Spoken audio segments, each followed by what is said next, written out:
তিরিশ টাকা কেজি লাভ করতেছেন? অনেক কষ্ট আছে। এই দেওয়া যায় তো, মুরগি মারা যায় স্যার। এখানে দিয়ে যায় তো, এখানে দেওয়া যায়, আবার কিছু আনি আমরা। আর এটা সোনালি, এটা সোনালি 220 কিনেছেন, বিক্রি করছেন 270, 50 টাকা লাভ কেজি প্রতি। এ অস্বাভাবিক হয়ে যায় না, তাই তো 220 ক্রয় মূল্য, বিক্রয় মূল্য 50 টাকা লাভ কেজি প্রতি। আজকে আজকে এটা করতে পারবেন না, 220 221। এটাও 221। না না না, এত লাভ করতে পারবেন না তো। এই যে 200 কিনেছেন, শুনেন 200 টাকা কিনে 270 বিক্রি, কেজি প্রতি 70 টাকা লাভ।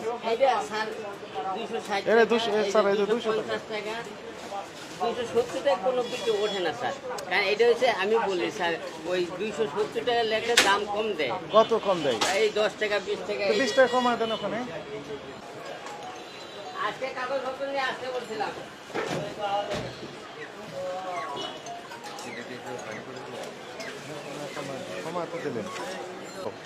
এই যে পাত্রটাতে আপনারা রেখেছেন, এই পাত্র কি রাখার মতো জায়গা? দেখেন তোর ময়লা আবর্জনা আছে না, এগুলো জীবাণুযুক্ত হয়ে যাচ্ছে তো।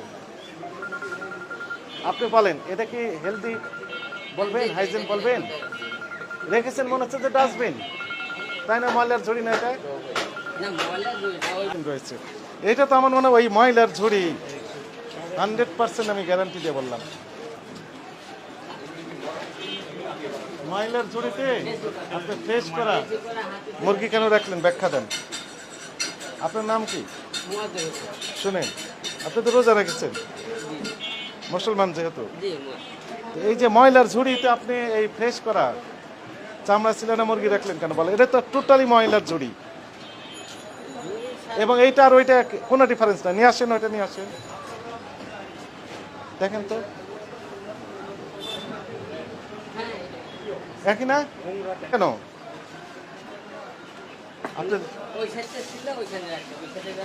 হ্যাঁ, আপনি এখন এটা কি ময়লার ঝুড়ি ছিল কিনা বলেন তো? এটা কি ময়লার ঝুড়ি ছিল কিনা, হ্যাঁ না বলেন?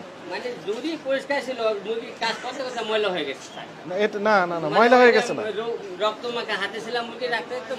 আমি বাইরে যে কোনো 3 জন লোককে জিজ্ঞেস করবো, একজন যদি আপনার পক্ষে বলে, আসেন আপনি আসেন, বাইরে বাইরে আসেন। অপরিষ্কার অপরিচ্ছন্ন পরিবেশে এই যে মুরগিগুলো প্রক্রিয়াকরণ করছেন, কি করছেন? চামড়া ছিঁড়ে দিচ্ছেন, রেখেছেন কোথায়? ডাস্টবিন, ময়লার ঝুড়িতে, একদম স্পষ্ট ময়লার ঝুড়ি। এটা ঠিক হয়েছে কিনা বলেন? এখন থেকে কি করবেন?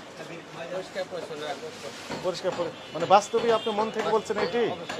মানে ময়লার ঝুড়িতে রেখেছেন, এটি কি মানে আপনার মন থেকে বলতেছেন না এমনি জোর করে বলেন? পরিষ্কার পরিচ্ছন্ন রাখতে হবে, এটা সবার জন্য ভালো হবে, আমার জন্য ভালো, সবার জন্য ভালো। তো আপনাকে সতর্কতামূলকভাবে এবারের জন্য 10,000 টাকা জরিমানা আরোপ করা হলো। সোনালিটা কিনেছেন কত করে?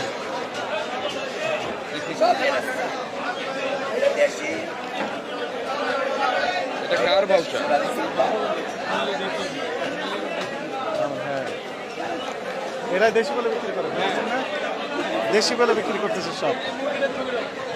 নাম দিয়েছে দেশি সোনালী। দেশি সোনালী।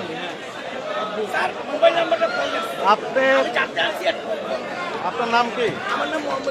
এই সোনালী মুরগি ক্রয়ের ক্যাশ মোহ নাই, ক্রয়ের ক্যাশ মোহ নাই, আজকে দেয়নি।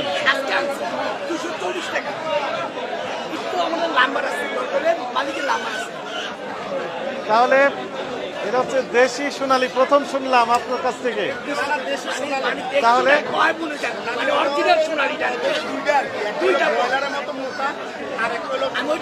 এটা দেশি গলায় বিক্রি করেন?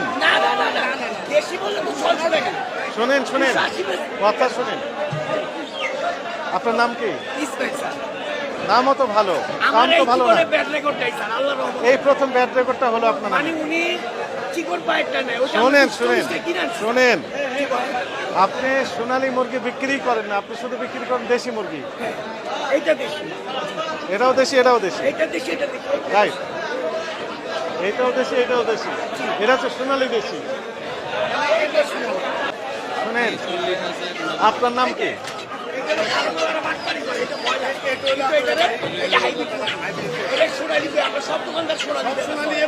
বলে এরা তো একটা বাটপাড়ি। এই বাটপাড়ি কারা করে? আর আপনারাও করেন? আপনারাও বাটপাড়ি করতেছেন? ঠিক আছে। এটা আমি 40 টাকা বেচতাম, আমার 20 টাকা লাভ, ওই 10 টাকা খরচ। আর এইটা ছিল 250 টাকা কিনা।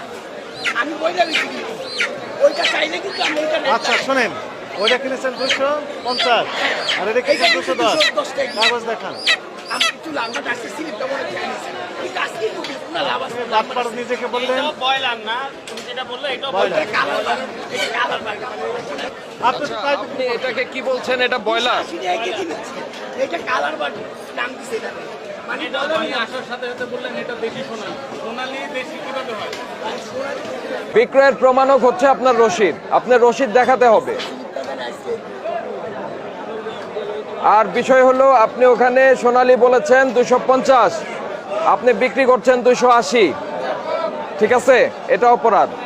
আর কথা হচ্ছে ব্রয়লারকে আবার সোনালী বলছেন। সোনালি চাই, আপনি আমাকে কোন মুরগিটা দিবেন? বলেন, জিজ্ঞেস করছেন। আবার অনেকগুলো চাই কালার বার আছে নি আইছে। না না, আমি কালার বাট কখনো লাইসেন্স আছে না? লাইসেন্স আছে? ট্রেড লাইসেন্স কোথায়? দোকানে থাকবে তো, বাসায় থাকবে কেন? আপনাকে এই যে অপরাধগুলো করেছেন, যে অপরাধ হয়েছে আপনার কাছে মনে হয় অপরাধ হয়েছে